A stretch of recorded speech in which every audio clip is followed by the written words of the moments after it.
Assalamualaikum warahmatullahi wabarakatuh. Saya Dimakti Roslianti, NIM 60300121046. Di sini saya akan menjelaskan mengenai eh, biosintesis metabolit sekunder pada jamur. Terlebih dahulu kita harus mengetahui apa sih itu metabolit sekunder. Jadi metabolit sekunder ini adalah produk alami yang disintesis terutama oleh bakteri, fungi, dan tanaman. Mereka ini adalah molekul dengan berat molekul rendah yang memiliki struktur kimia dan aktivitas biologis yang beragam. Nah, biosintesis metabolit sekunder jamur ini merupakan proses yang kompleks yang melibatkan koordinasi beberapa gen dan enzim. Metabolit ini adalah molekul kecil yang menunjukkan berbagai aktivitas biologis, termasuk sifat antibakteri, anti jamur, dan anti tumor, serta telah dikembangkan menjadi obat-obatan penyelamat nyawa dan agrokimia. Sintesis metabolit sekunder pada dasarnya ini melibatkan polimerisasi metabolit primer oleh enzim yang khusus, yang sering disebut sebagai enzim tulang punggung atau inti.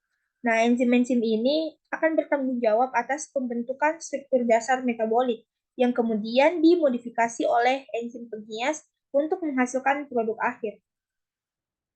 Kemudian dasar-dasar metabolit sekunder pada jamur. Nah, metabolit sekunder pada jamur ini dikelompokkan dalam berbagai kelas kimia utama seperti asil koenzim, asam amino atau prenyl difosfat, serta enzim yang terlibat dalam proses biosintesisnya.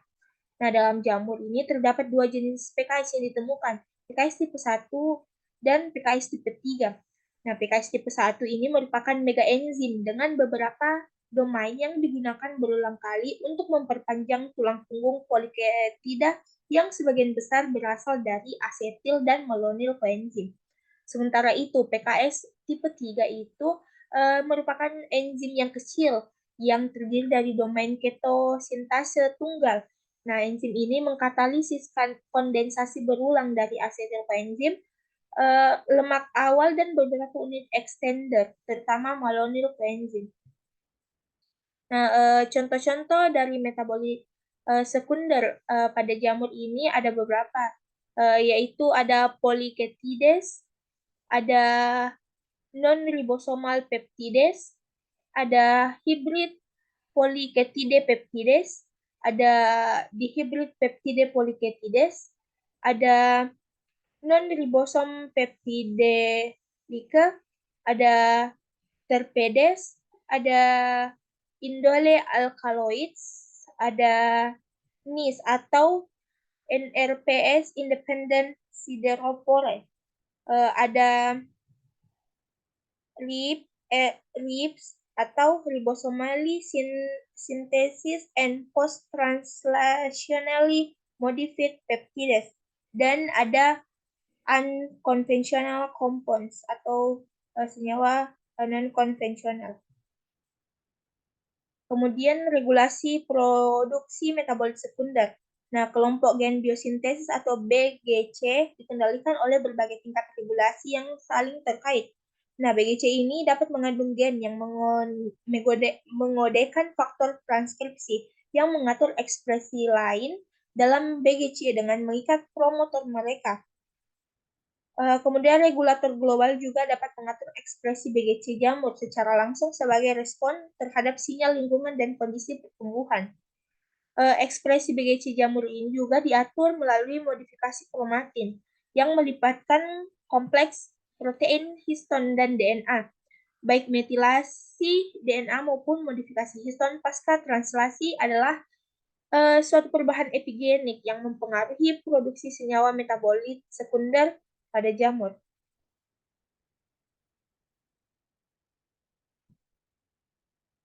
Kemudian mengenai gen biosintesis, karakterisasi BGC ini dibalik sintesisnya masih kurang umum. Nah, koleksi terbesar informasi tentang cluster gen biosintesis atau MIBIG saat ini mencakup sekitar 270 BGC jamur. Keterbatasan jumlah BGC yang dikarakterisasi dan pengamatan bahwa sebagian besar BGC jamur yang diprediksi dalam genom jamur tidak diketahui. menyoroti tantangan yang ada di masa depan, khususnya identifikasi dan penentuan prioritas BGC yang belum terdeteksi dengan menggunakan pendekatan bioinformatik. Sangat penting sebelum memulai upaya karakterisasi yang detail. Smurf adalah alat yang pertama yang diciptakan khusus untuk mendeteksi BGC jamur. Nah, alat Smurf ini menggunakan deteksi domain, tidak hanya untuk menentukan enzim inti NRPS, PKS atau NRPS hibrid mirip NRPS, mirip PKS, dan DMATS dalam proteom yang diprediksi, tetapi juga untuk menentukan enzim yang disesuaikan. Nah, protein ini juga umumnya ditandai oleh domain yang dilestarikan dan Smurf bergantung pada kumpulan data domain yang dilestarikan yang kemudian di 22 BGC dari Aspergillus fumigatus. Setelah gen inti ditemukan, 20 gen sekitarnya dipindai untuk mengetahui keberadaan domain yang disesuaikan oleh metabolit sekunder dan diberi label sebagai domain metabolit sekunder yang positif atau domain metabolit sekunder yang negatif. Kemudian ada modifikasi genetik. Nah, modifikasi genetik ini uh, dapat dilihat pada gambar. Kemudian ada aktivitas khusus jalur biosintesis. Jadi jalur biosintetik bisa dipengaruhi oleh faktor transkripsi tertentu yang terkait dengan BGC yang dikodekan di dalamnya. Dapat dilihat pada gambar sebelumnya cara untuk mengaktifkan jamur biosintetik yang diam yang mengandung gen faktor transkripsi adalah dengan meningkatkan ekspresi gen pengatur. Peningkatan ekspresi tersebut dapat dicapai dengan menyisipkan salinan tambahan gen faktor transkripsi di bawah kendali promotor konstitusi atau induksi pada lokus lain dalam genom. Kemudian manipulasi genetik terhadap regulasi global. Nah, melalui manipulasi gen yang ditargetkan dan peningkatan ekspresi, banyak BGC bisa diaktifkan atau direpresi secara bersamaan. Oleh karena itu, pendekatan studi fungsional ini dikembangkan sebagai strategi untuk mengaktifkan BGC yang diam. Salah satu regulator global yang banyak dipelajari adalah kompleks yang terdiri dari protein sulfat dan LAA. Di dalam A, nidulans, penghapusan LAA mengganggu produksi penisilin, stigmatocytin, dan lovastatin. Sementara ekspresi berlebih meningkatkan produksi penisilin dan lovastatin. Nah, demikian pula manipulasi komponen kompleks sulfat lainnya memiliki efek yang beragam pada PGC yang berbeda. Misalnya, penghapusan FFL1 dalam F. Fujikuroi menyebabkan stimulasi dan penurunan regulasi bikaverin dan fumosinisin. Sementara tidak mempengaruhi produksi fusarin C. Nah, gen yang terlibat dalam modifikasi histon pasca translasi menjadi target pilihan untuk modifikasi genetik. Asetilasi histon umumnya terkait dengan transkripsi gen aktif, sedangkan metilasinya biasanya terkait dengan represi ekspresi gen. Nah, secara konsisten, penghapusan histon deaketilases atau HDACS dan histon metiltransferases mengaktifkan BGC yang diam. Nah, demikian pula ekspresi berlebihan histon asetiltransferases mengaktifkan produksi senyawa metabolit sekunder seperti yang terlihat pada A. Nah, sebaliknya penghapusan histon asetiltransferases dan histon demetilase secara umum menyebabkan penurunan produksi senyawa metabolit sekunder. Nah, ekspresi heterolog dari kelompok gen ada ekspresi heterolog dari kelompok gen biosintetik.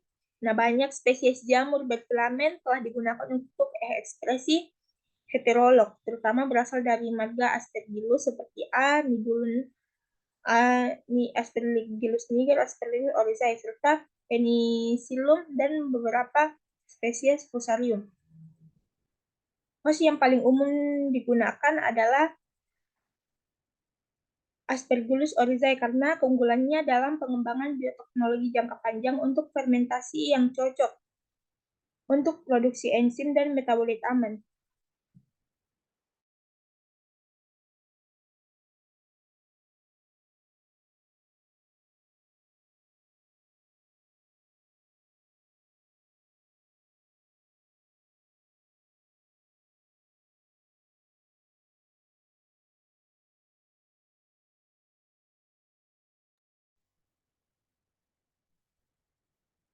Nah, host yang paling umum digunakan adalah Aspergillus oryzae karena keunggulannya dalam pengembangan bioteknologi jangka panjang untuk fermentasi yang cocok untuk produksi enzim dan metabolit yang aman.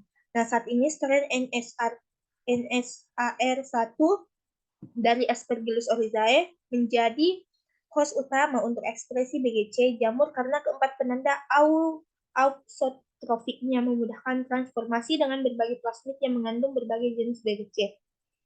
Nah, ekspresi heterolog terutama diarahkan pada BGC bertarget tunggal. Sistem ekspresi heterolog yang ditingkatkan telah dirancang menggunakan kromosom buatan jamur dan penilaian metabolit atau FACMS. Sebuah perpustakaan yang mengandung 166 FAC dari Aspergillus pergi, Aspergillus aculeatus, dan Aspergillus nidulans diubah menjadi Aspergillus nidulans. Analisis senyawa metabolit yang dihasilkan oleh transforman tersebut mengungkapkan 15 senyawa metabolit baru dan BGC yang sesuai. Meskipun berhasil, metode ini memerlukan jalur pensinyalan yang dilestarikan sehingga hanya dapat diterapkan pada spesies jamur yang berkerabat dekat. Nah, itulah tadi penjelasan saya mengenai biosintesis metabolit sekunder jamur. Lebih dan kurangnya mohon dimaafkan. Wabillahi taufiq wal hidayah. Wassalamualaikum warahmatullahi wabarakatuh.